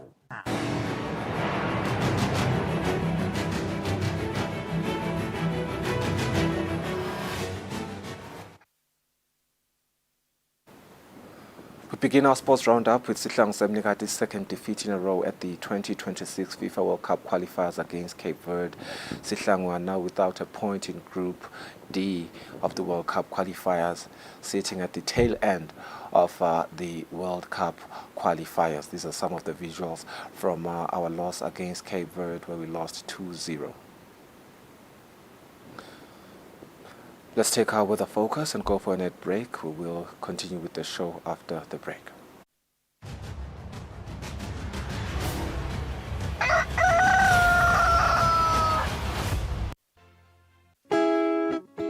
What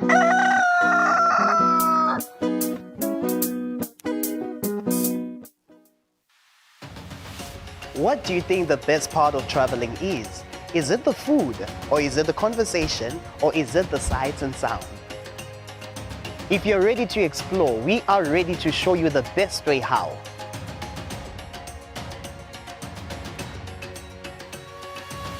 We'll give you access to the best luxury getaway sites in the Kingdom of Eswatini, and of course show you vacation sites that suit your budget, because you do not need a lot of money to actually have a great time. Join us on the next adventure on Buhle Bethu, only on Eswatini TV.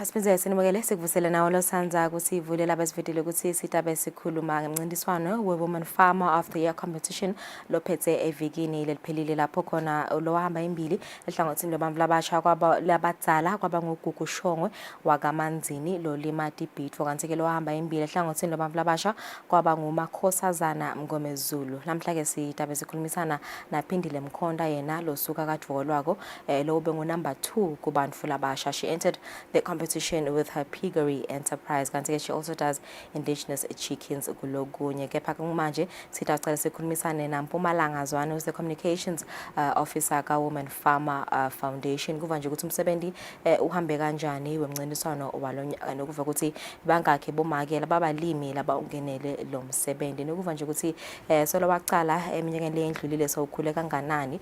Siyakhuluma ukuthi imvo basola bakhala ngayo indzaba ye diversity sifuna kuva ukuthi ngabe bayibonile yini vele ku competition ya this year. Sikuvusele Mpumalanga, welcome. Good morning. How are you this morning?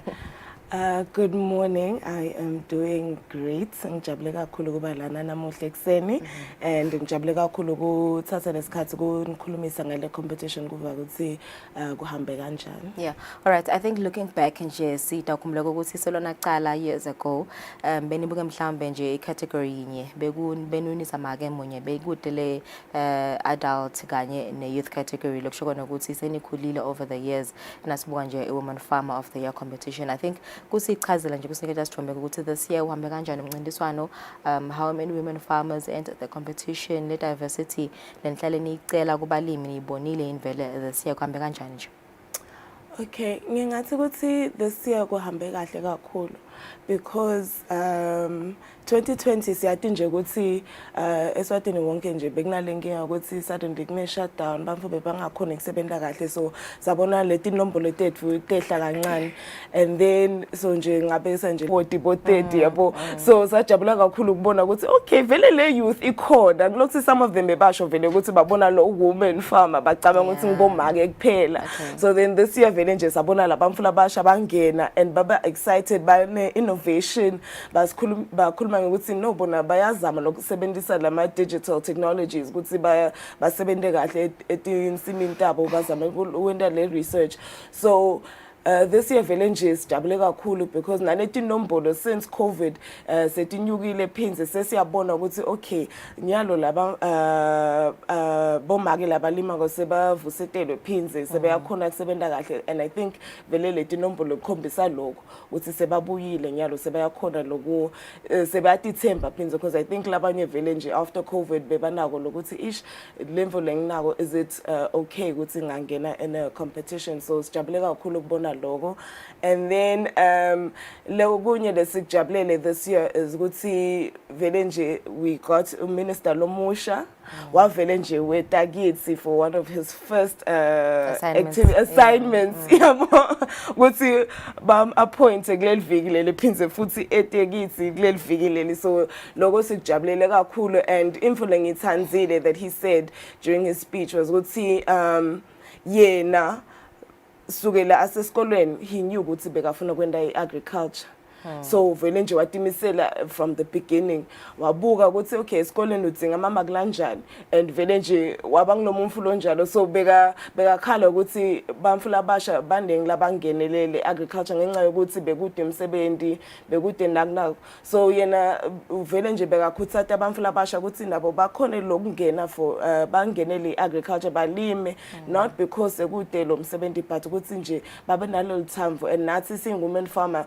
si believe la kuloko vele ukuthi kumcoka ukuthi bamfula abasha nabomaki sicale lokulima hayi ukuthi nje sifuna kwenda nje a side hustle as we're waiting for something lokungcono but ukuthi sikwende kube ibusiness ikuthathe seriously and sijabule info lesiyibonile this year because vele besihamba around Eswatini wonke sibafundisa labo maki ngabo record keeping ngabo agribusiness so masinde le judging bekubonakala vele ukuthi how labo maki vele bafundisekile sebayaqala lokugcina ama records abo so vele nje lo mehluko usiyawubona and siyakujabulela lokho so nje I'd like to congratulate labo maki it's not labo labangakangeni ku top 10 akusho ukuthi lo msebenzi wabo bekunjani but vele nje le competition be tough this year because vele bafundisekile and baningi labathathe lama notes bahamba bathi okay women farmer bekathi ebusinessini kufanele ukuthi ngibe naku bese ke bavele benta lokho so vele nje nale judging it was a very tough judging so siyabajabule kakhulu ukuthi we saw that difference amongst our farmers. Okay, so for women who might be interested to enter the competition next year, what's in it for them in terms of their development mhlawumbe nasibuka ukuthi so ungenele umncintiswano kutamsita kanganani yena do you guys go back to labo labawina katheni nibalanzelele nibuke kwi progress yabo ukuthi ngabe ba successful yini vele ngebusiness yabo yekulima kukhona mhlambe incubekela phambili labayitfola mhlambe ngibekise nje ukuthengisela ama supermarkets ditore fire cuts bo Pick n Pay nabo Spar kukhona vele mhlambe lokho lenikwendako kubalanzelela ufuna ukuzwe nje ukuthi what's in it for bomake labangenelela umncintiswano lo.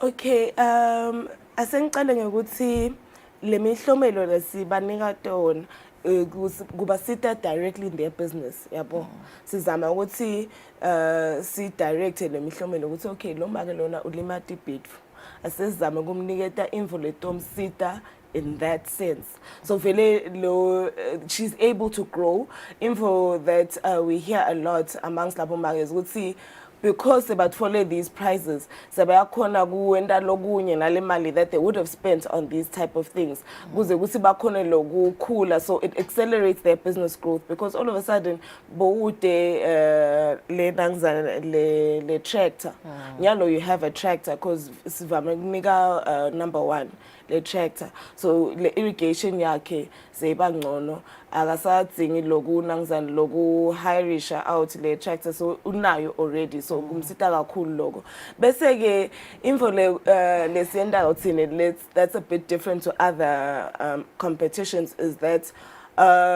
loku applier everyone gets something so siyaba invite siphinzisa ba invite labo make whether you came 300 and ndondon or wabang number 180 something siyakubida nawe bese ke siyakuniketa that prize lokuthi okay siyabonga lokuthi ungenile so everyone gets something okay. So labo make nje that did not win but for le what's this impuphu but for le inhlanyelo yabo just these small things ukuthi nabo bakhona ukuthi sita in their business bahlanyele nabo just to say thank you yabo ukuthi ungenile and then obviously then our top 10 bona the one of the biggest things that did for lago bona is that recognition yabo so skhanze nje ukuthi lo number 1 this year Mage Kuku she was talking about the fact that just by being in the top 10 wakhona yena kungenela elkhethweni wabangibuchopho before she wasn't even number 1 but lokuthi nje babonile babona ukuthi oh nanglo woman farmer yabo so those are the types of stories that we got even no number 1 for this year Makhosazana last year wabang number 2 and as soon as bambona lapho bamshayela bathi oh sisi what's this? Because she had been applying for scholarships. I'm trying to say we actually can fund your education because we are funds. So it actually opens doors. It opens doors and opportunities for the women. And then Nazi siyazama nokubashayela every now and then. We say, okay, Mage, how far are you now?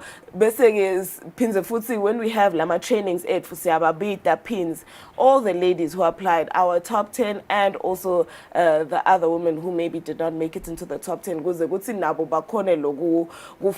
Okay, how do they move forward? Because at the end of the day, the competition, I've seen what's in J. Okay, when they got it, thank you. In closer yet was that every woman moves towards semi-commercial and commercial farming. Alright, okay. Yes. Okay, kokugcina nje Mpumalanga, ingabe when is the next competition? Bomake bangabheke ukuthi baqaleni apply around what time of the year? So usually see keep les memetelo around January, February. More likely February. So nje anything, the thing that I can say is good see sicela nje ukuthi bombake bahlale nje bagadze our social media pages because sicala lapho lok announce aphenze futhi sithandza kufaka letimemetelo on the media, on news channels. So nje around February bangagadza. All right, thanks so much Isibankulu Mpumalanga Zwane besikhulumisana naye lesuka ka Woman Farmer Foundation sikhuluma ngemncintiswano i-Woman Farmer of the Year competition. Sida sasikhefuna sibuya sibe sikhulumisana na Phindile Mkhonda ube number 2 ehlangothini lobantu labasha. Let's take a break siyabuya khona manje.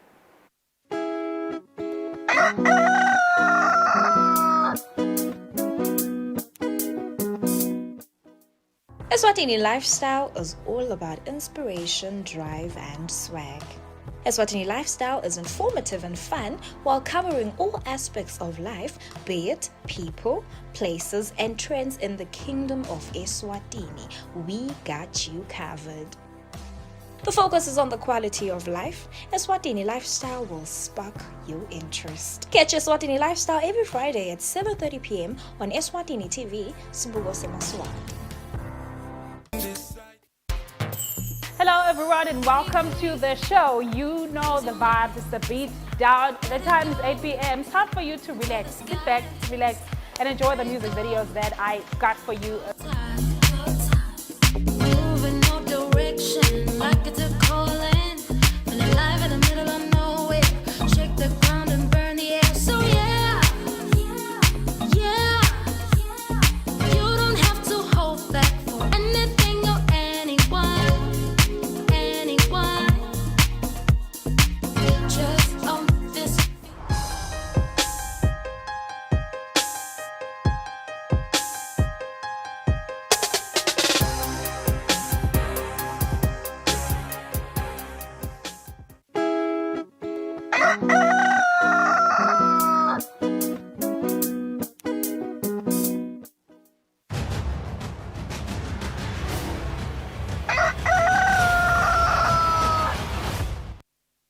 Asimizele silemukele siyakuvusela nawe lo sandza kusivulela besivedele ukuthi sida ukhulumisana na Nancy Phindile Mkhonda lo bengu number 2 emncintiswaneni we Woman Farmer of the Year competition hlangothi lwebantu labasha.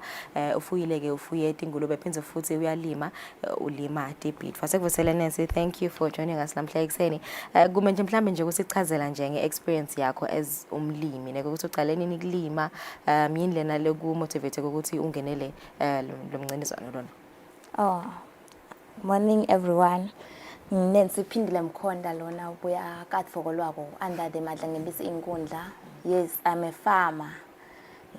Ngindata ingulube, phinze ngiyalima ama vegetables, lafaka ekhathi green pepper, cabbage, but then now sengidawulima nemazambane also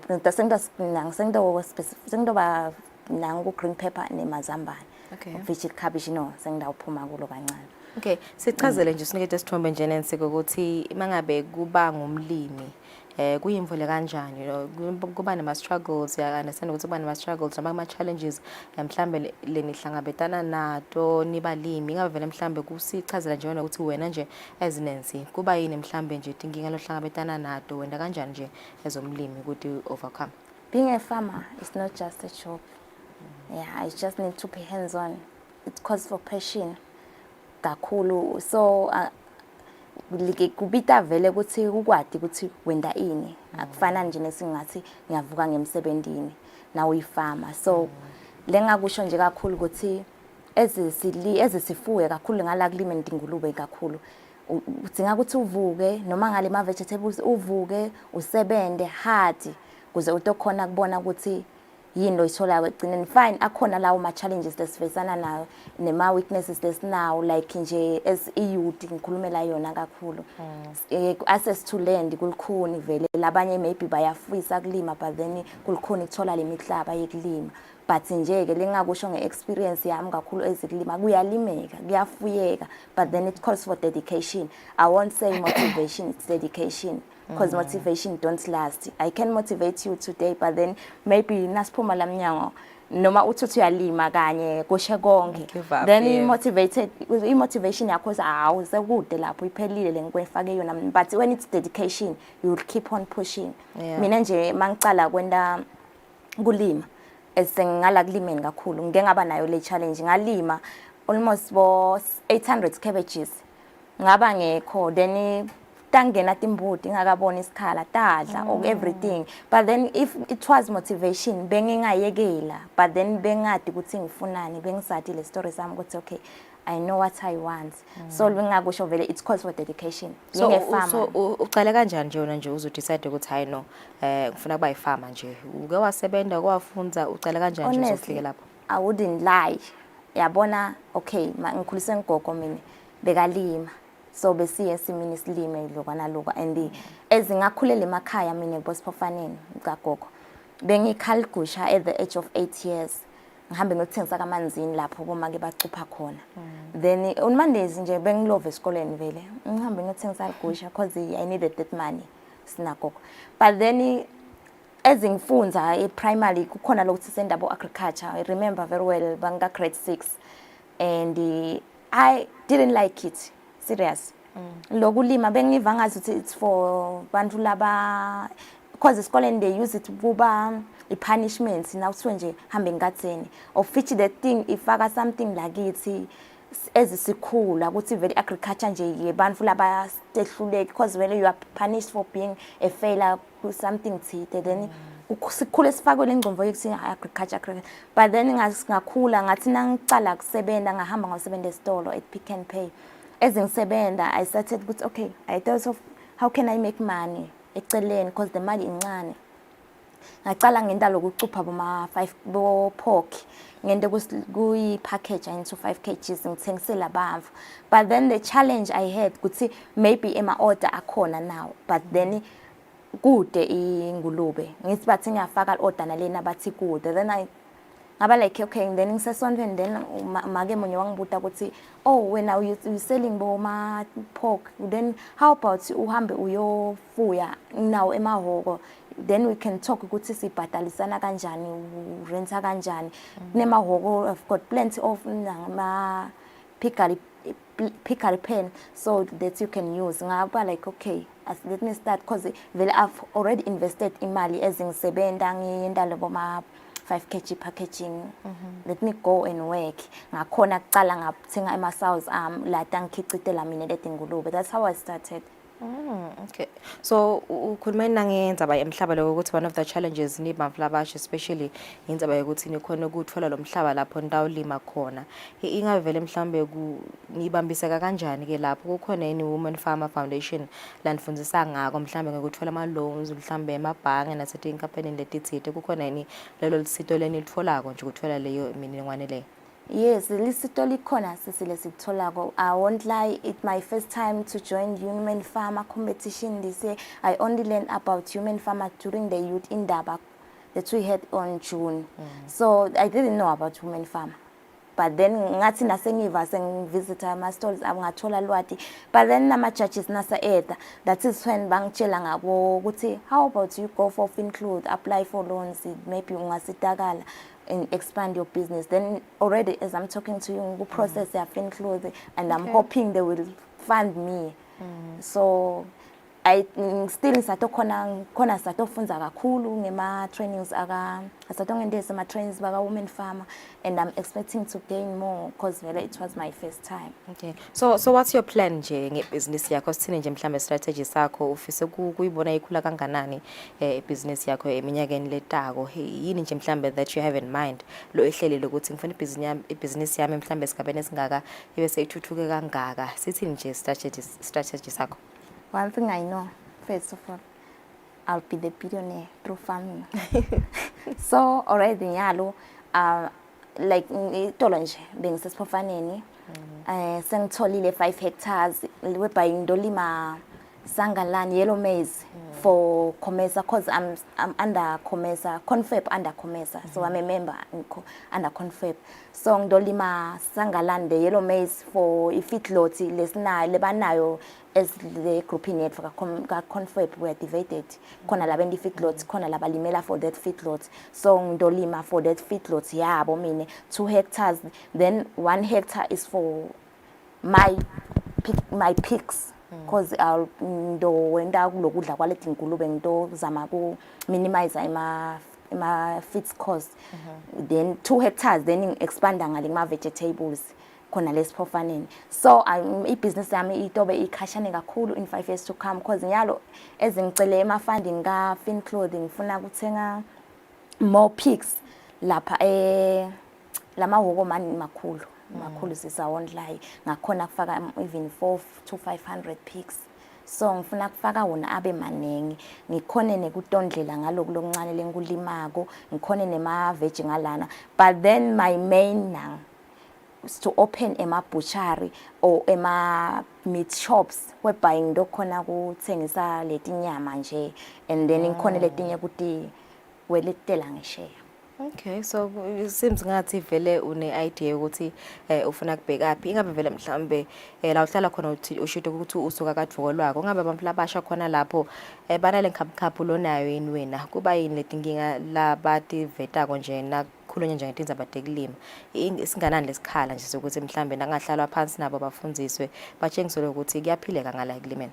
Yes, sikhona sikhala kakhulu, bani labasha bayadzinga kakhulu lwati, bayadzinga kakhulu kufundiswa ngako, and bayadzinga ukuthi baphume kulomcondo ukuthi kulima nekungcola njani imali ilapho. Isingakwesabi ingcola kugcwala emahokweni, kugcwala etinango sibani labasha, let's work. Bayadzinga kufundiswa sisi, but kakhulu nathi ukhuluma nemvlomusha khona nje one time denga approach athi okay, please join me ska farming other than uthi sebenza uhole 1.5. Waba like no ngide mahoko kude umhlaba ekhaya, and another challenge kuba ngilamandi kakhulu, labanye ikhona lemihlaba emakhaya kubo but kude lamandi. Mina nje ngisebenzisa iborehole, of which iborehole nayo iyabida because isebenzisa gas. So labanye vele angeke bakhone kufinyelela lapho kuthi sebayakhona maybe kufaka lawo ma-boreholes. So i-challenges nayo kakhulu nje lesingayicela kakhulu evene sibambise kwecala ngile mihlaba kakhulu ukuthi basiboleke vele sisede imali tekuthenga, but mine I'm working ukuthi vele ngigcine ngineyami indzawo very soon. Lengathi ukuthi noma sengati rent letinye, but I know ukuthi lapha angirent kwami. So lesingasipaside ngako nje kakhulu even ukuthi sikhone ukuthi sithole le mihlabathi lula basiceleli, because now uyachama umvlomisha uthi utocela mina nje ngitocela indzawo cela kulima, batokutshela ukuthi hey ungamniki umhlaba wakho, ungamrentisela umhlaba, sebasho kulabantu abadala. What if usoyafa? Yabona, we want to work. We want to work, but kude vele la mihlaba kukhona bethola. Okay, no ngiyasithanda spirit sakho sibanga kakhulu Nancy Phindile kucocisana nathi ngumvlomosha ke lona lobe engunumber 2 emncintiswaneni for Women Farmer of the Year competition hlangothile yabantu labasha. Sabahlala itama ngayithana sibuya sivala hlelo.